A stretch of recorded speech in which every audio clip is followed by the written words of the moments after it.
Welcome to The Explainer. So today we're exploring adaptability and responsiveness, which is basically the art of improvising from wisdom. Look, we've literally all been there, right?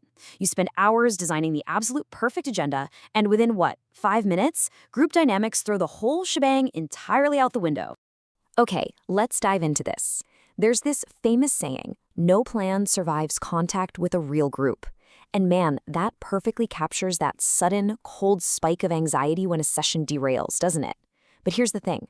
Real facilitation actually happens when you shatter the illusion of a flawless plan, and you step confidently right into the unknown. So what does this adaptability really look like in practice?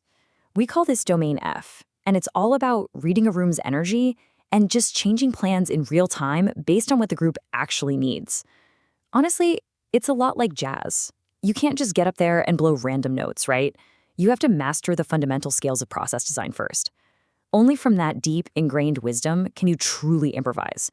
Think about your traditional, super rigid agenda. You've got a strict schedule, a massive, heavy slide deck, and this forced conclusion you're marching toward. Now, imagine dynamically ripping that up midstream, just throwing it out. That is exactly what Domain F empowers you to do. And to be clear, adaptability isn't just winging it. No way. It is a highly intentional, strategic pivot. And this brilliantly illustrates how contextual agility looks wildly different depending on where you are. Like out in the wild on an outdoor adventure, a facilitator might instantly pivot activities because of a sudden weather shift, just to ensure physical safety. But what about in a strategic corporate meeting?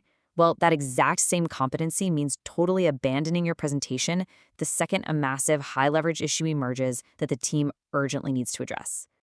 Now, you don't just wake up with this kind of agility. It builds over a facilitator's career. At the practicing level, which is around 100 hours of experience, you're mostly relying on backup activities and constant pace checks. But by the time you hit the artisan level, around 500 hours, you're improvising super smoothly from this deep modular knowledge. And as a fellow, with over 2,000 hours under your belt, you seamlessly trust the group to self-organize. It's pretty amazing to see. Now, what's really interesting about this slide is the delicate balance of it all.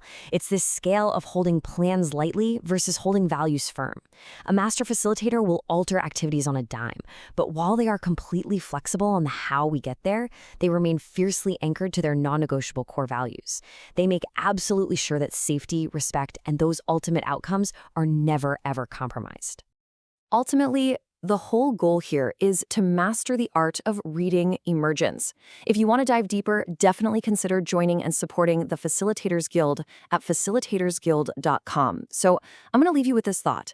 The next time your meticulously crafted plan fails, and trust me, it absolutely will fail, will you force the agenda or will you read the emergence?